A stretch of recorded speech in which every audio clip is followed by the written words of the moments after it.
excited today. I love the music. I do. I love the music. I love singing. I love the choir. Song. My wife played me my favorite song. Just checking my channel. There I go. I was blessed to be asked to do this, and I've had a couple of weeks to be able to put it together and think about it, pray on it, and just to see where to go.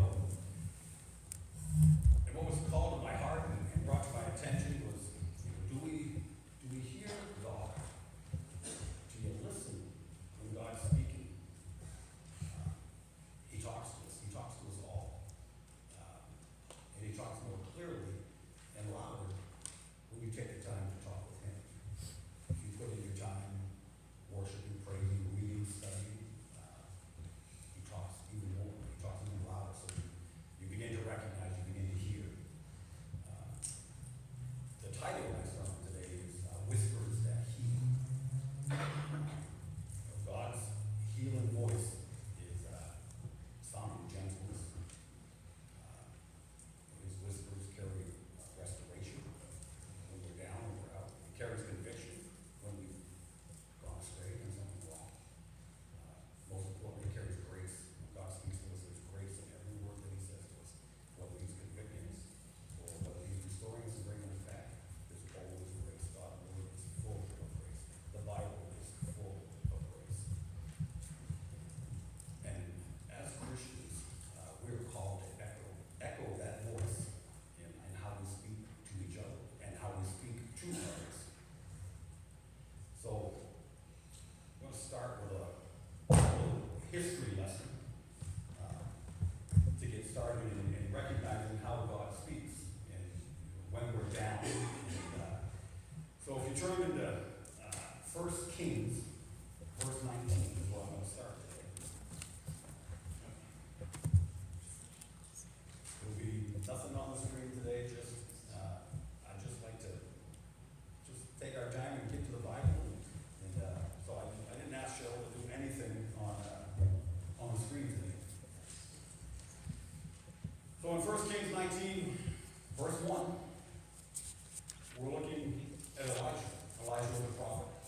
Elijah was a great prophet back in the day. And 1 Kings 19:1 says, Now Ahab told Jezebel everything Elijah had done and how he had killed all the prophets with the sword. So let's put this into context real quick, just so we understand what that means. Elijah was a prophet of God. And when this verse 1 references that Elijah slayed the prophets, he slayed the prophets of Baal. And the quick history on this was he had the people of Israel gathered, and they had knocked down the altar to God, and they had put up an altar to Baal, and the prophets of Baal were worshiping to him, to Baal. And Elijah had told them, okay, I'm going to call you, I'm going to give you the Reader's Digest version. He called them out and said, I want you to build your altar up. I want you to put a cow on there. I want you to put it on there, and I want you to call out to your God. We'll set no fire. Call out to your God, and if he consumes it, then he's God. Then your God is God. So they set up their altar. They prepared their calf. They put it on their altar, and they called out, nothing happened.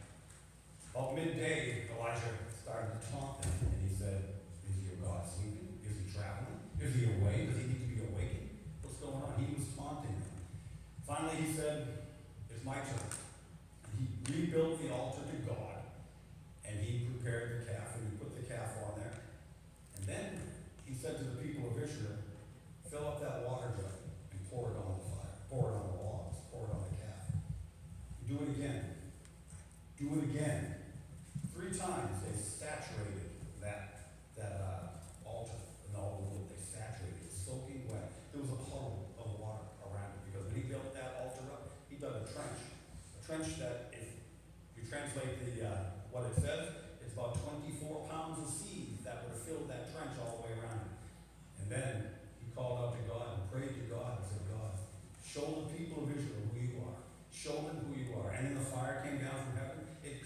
consumed the calf, it consumed the logs, it consumed the 12 stones that they built up when they built that altar, and it licked up all the water that was around in that trench. Then the people of Israel knew who God was, and they proclaimed God. And that's when Elijah said, gather up all these prophets, let none of them escape. And they took them, and Elijah slain them all. He killed them all with the sword. So that's the context of where we're at in 19 verse 1. So when Ahab told Jezebel everything Elijah had done and how he killed all the prophets with the sword, so Jezebel sent a messenger to Elijah. Now, just so you know, Jezebel was a queen, and she was an evil queen. She was a mean lady. So she sent a messenger to Elijah to say, may the gods deal with me, be it ever so severely, if by this time tomorrow I do not make your life like that of one of them. So basically she put a hit on him. She said, I'm going to kill you. She added in for him. So verse 3 says, Elijah was afraid and he ran for his life.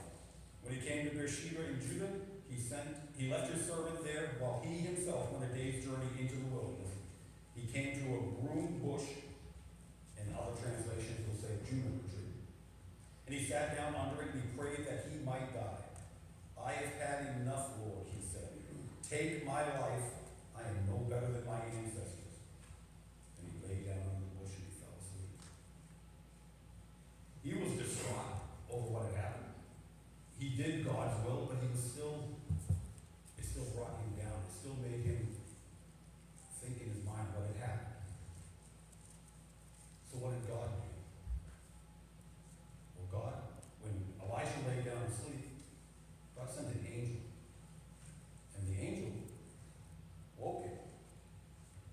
And the angel touched him and said, get up and eat. And when Elijah looked down, there by his head was some bread baked over hot coals and a jar of water. And he ate and he drank, and he lay down and fell asleep again. The angel of the Lord came back a second time and touched him and said, get up and eat, for the journey is too much for you. So he got up and he ate and drank. Strengthened by that food, he traveled for 40 days and 40 nights until he reached Horeb, the mountain of God. There he went into a cave and spent the night. So Elijah was exhausted from what had happened. He was worn down. And God came to him. And he began healing, not by rebuking him for his doubt and his thought process, but he began healing him with rest. He gave him rest, and he gave him an angel, and he gave him food, and he gave him nourishment, so that he could make this 40-day journey, 40 days and 40 nights to Mount Horeb, to that cave. And now we're going to see where God begins to speak to him. So in 1 Kings 19, verse 11, the Lord said, go out and stand on the mountain in the presence of the Lord, for the Lord is about to pass.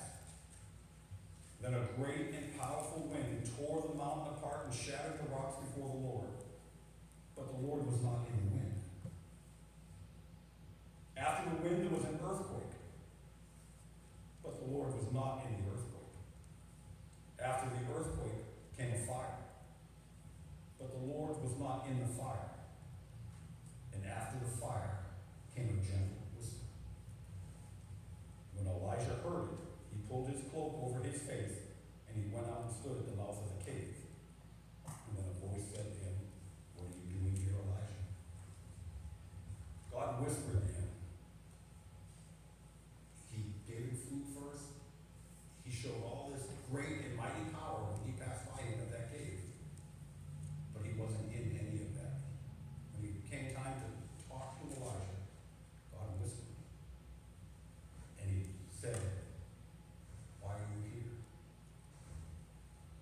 God speaks in just a gentle whisper. He didn't rebuke. He didn't convict. He just whispered to him. God speaks to all of us. And sometimes it's just in that gentle voice. Psalms 46:10 says, be still and know that I am God. We don't have to expect God to blow the trumpet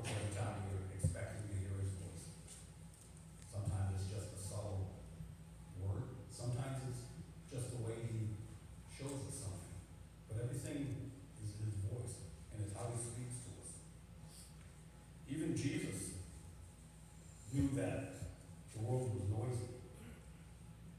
And in Mark 135, in the Gospel of Mark, Jesus himself withdrew to solitary places to pray. You know, we live in a culture of shouting. We live in a noisy world. You know, externally, the world around us, internally, whether because we struggle with our own things, our own thoughts. It's just noisy. But God doesn't compete with that chaos. That's not what he's here for. He invites us into quiet, solitary places, and that's where the healing begins. And when Elijah was up there at Mount Horeb in that cave was Elijah's sanctuary. And that whisper was not weakness. It was intimacy with God when God spoke to him. So, when we're called to echo God's kindness, God's peace, has a lot to do with how we speak. If you turn to Proverbs chapter 15,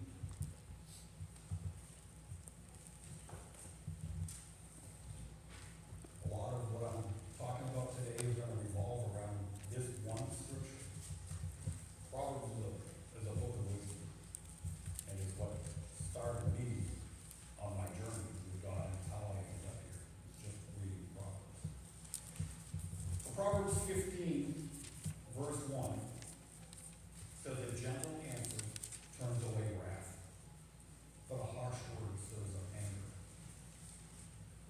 How do we speak to each other?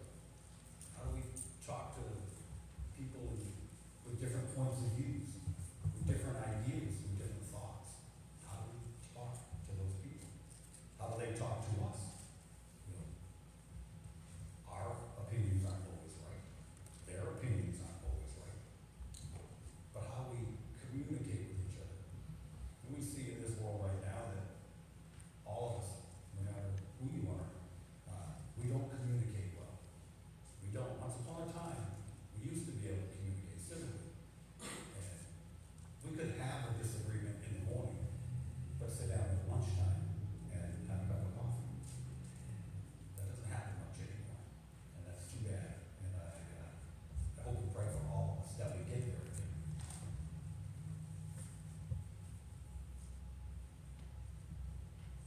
Proverbs 15:2 says the tongue of the wise adorns knowledge, but the mouth of the fool gushes folly.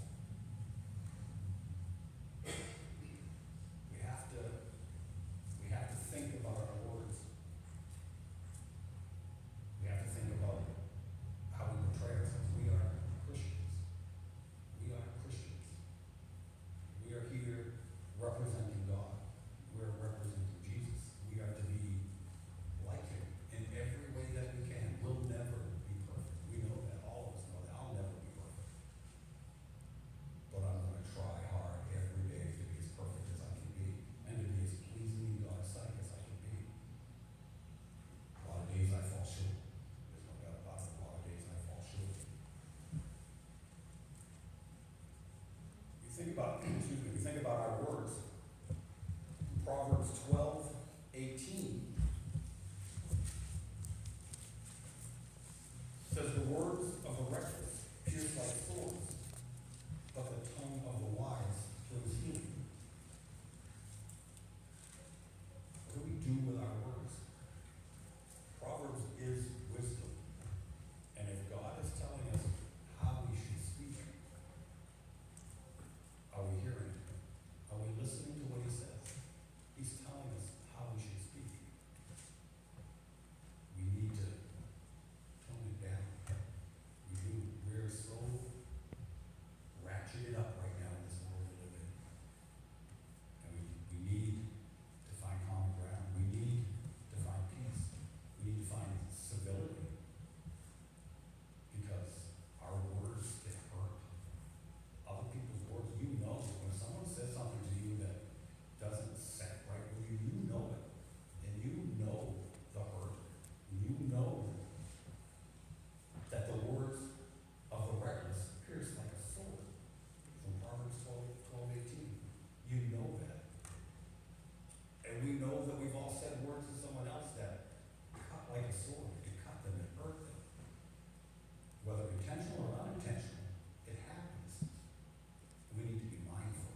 The tongue is an amazing thing. It's how we speak.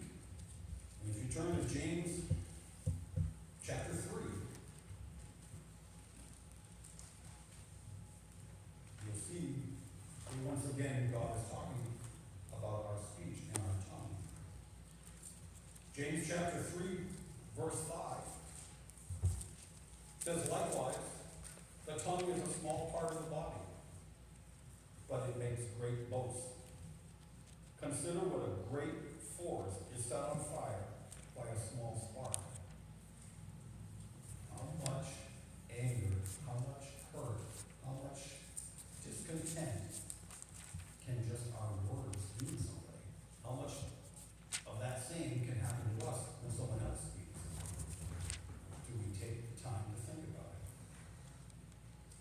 Verse 6 says, the tongue also is a fire, a world of evil among the parts of the body. It corrupts the whole body, sets the whole course of one's life on fire, and is itself set on fire by hell. We have to take the time to think before we speak. I have to take the time to speak before I think. This is, I promise you, I am not pointing the finger because I need to think of my own words before I set them out there too. Because, well, trust me, sometimes I speak and it goes too fast. Sometimes my tongue is moving faster than my mind. And well, in my 56 years, that's got me in trouble a few times. I promise you that. So, we look at Matthew 12, 36 and 37. This is Jesus speaking. We will be responsible for our words. Whether you think right now you got away with it, you think, nobody heard that. It doesn't matter. I'm good. I got away with one. Jesus has something else to say about that. In Matthew 12, verse 36, but I tell you that everyone will have to give an account on the day of judgment for every empty word they have spoken. For by your words you will be acquitted, and by your words you will be condemned. So, now that's Jesus telling us, watch your mouth.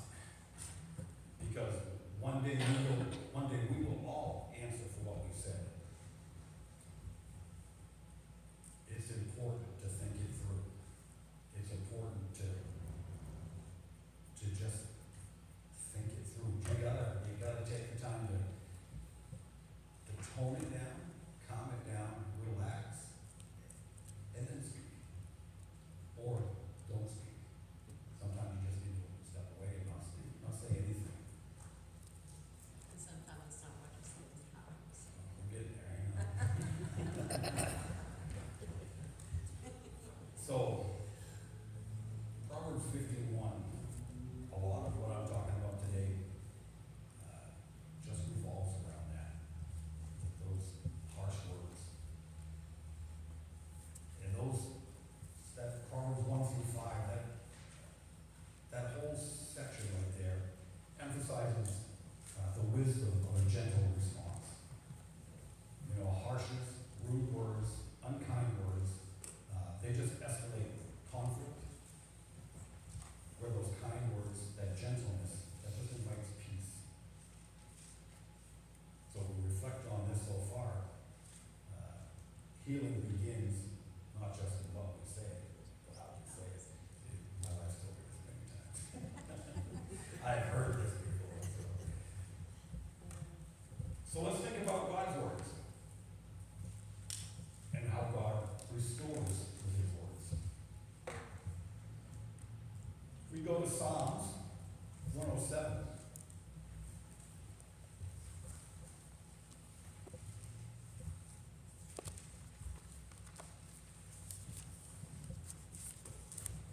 And verse 20.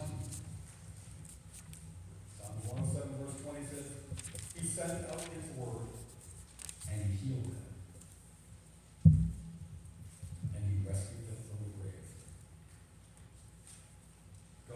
speaks,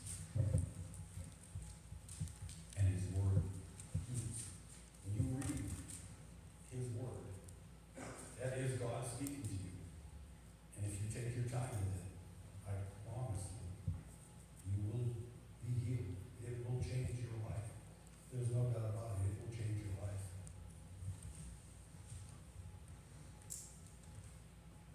Let's look at the Gospel of John. Yes, I'm watching all around the Bible. Man, it's good for you. You know, I sat and did a lot of studying and getting ready for this, and I said, boy, I'm going to be flipping through this Bible a lot. These guys are going to be mad at me. But John, Gospel of John, chapter 21. We remember Peter denied Jesus 3 times. And Peter was obviously very distraught over what he had done. So in John chapter 21, verse 15, it reads, when they had finished eating, Jesus said to Simon Peter, Simon, son of John, do you love me more than these?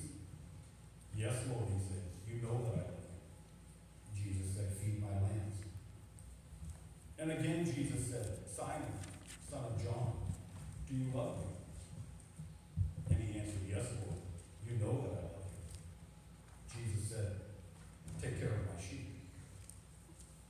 The 3rd time, he said to him, Simon, son of John, do you love me? And Peter was hurt because Jesus asked him the 3rd time, do you love me? And he said, Lord, you know all things. You know that I love you. Jesus said, feed my sheep. Very truly I tell you, when you were younger, you dressed yourself and went where you wanted. But when you are old, you will stretch out your hands, and someone else will dress you and lead you where you do not want to go. Jesus said this to indicate the kind of death by which Peter would glorify God. And then he said to him, follow me. You say, well, what does that have to do with what we're talking about? Well, let's think about that for just 1 minute. Jesus is God. Jesus is the Son of God. Jesus is the second member of the Trinity. And Jesus spoke to Peter. And Jesus did not shame Peter with his words. He whispered purpose back into Peter and back into Peter's life. God spoke to Peter. Jesus spoke to Peter and gave him reason and purpose again. And restored him, healed him with his words. He did not rebuke him. He did not shame him in front of everyone. He said it 3 times because Peter denied him 3 times. But it was the way to use his words to heal him, make him reflect, and get him back on track for what he was meant to do.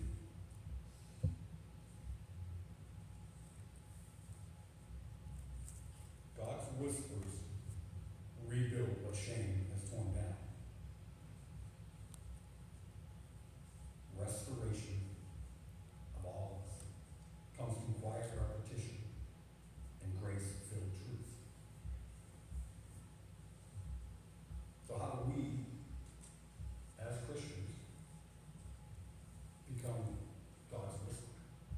How do we reflect God's will, God's word? Colossians 4:6 says, let your speech always be with grace, seasoned with salt, that you may know how you ought to answer each one. Use your words wisely. Choose your words wisely. Think about them. Seasoned with salt. Make them right. Make people, whoever you're speaking to, whoever you're confronting, arguing with, whatever it is, let your speech be always filled with grace.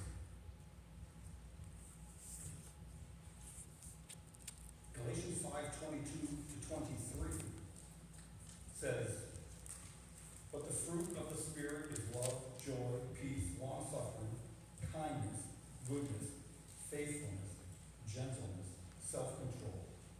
Against such there is no law. We can season our words with the Holy Spirit. And that Spirit is in us. Well, the fruit of the Spirit is love, joy, peace, long-suffering, which means patience, kindness, goodness, faithfulness, gentleness, self-control. We have the ability to control our words. We have the ability to control our emotions. We're asked, we're charged, we're commanded to have self-control. It's so important for all of us. It's so important. Ephesians 4:29 says, let no corrupt word proceed out of your mouth, but what is good for necessary edification, that it may impart grace to the hearers. So again, the Bible, the Word of God is calling us out to think through our words. Think through what we have to say, what we're going to say, how we're going to say. It's just so important. We are called to echo the whisper. We are called to be God's voice. We are called to speak healing and not harm. Gentleness, kindness, proper speech is not passive. It's prophetic, not pathetic, prophetic. So this week, as we go about our lives, probably fair to say that at some point during the week, we'll probably bump heads with someone, some way, somehow. Not life-threatening, but you know, you could have that simple disagreement. So, during the course of this week, as we move on from here today, practice something that I refer to as pause and pray before you respond to that word that comes your way that didn't agree with you. Pause and pray. This is hard. This is very hard. I won't speak for anybody but myself. Sometimes I have knee-jerk reactions. Period. I have knee-jerk reactions, and I fly off the handle. And it just happens. And I can promise you one thing. I've been here just over 2 years, and it happens a whole lot less now. I can tell you the grace of God has changed my life. There's no doubt about that. And I wish I knew a long time ago how to pause and pray, because I would have had a whole lot less bumps along the way. So take the time to think about that. If you have something that pops up for you, that disturbs you, that bothers you, that angers you, pause and pray. Another thing I'll throw out at you. Take the time to memorize Proverbs 15:1. A soft answer turns away wrath, but a harsh word stirs up anger. Memorize that. Put that in the back of your head. Keep it there. Because something is going to come along, and something is going to trigger. And you just need to stop. Just stop, pause, pray, and say to yourself, a soft answer turns away wrath.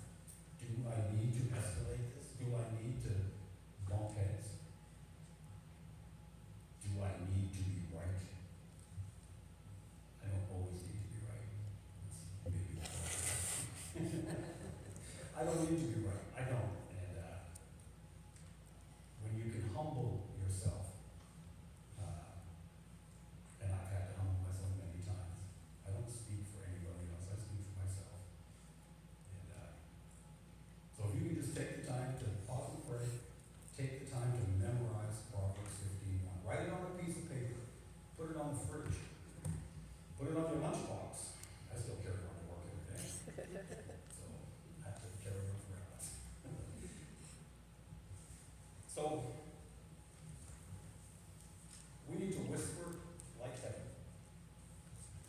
our words be seasoned with grace, our tone shaped by mercy, and our hearts tuned to the quiet voice of God.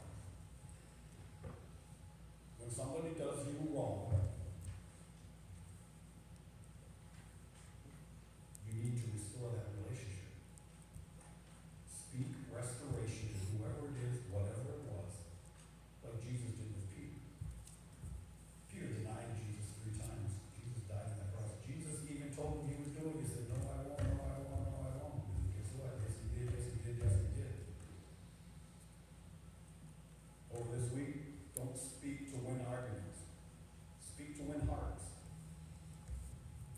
Remind yourself, I don't have to be right. I challenge you this week. Speak one gentle word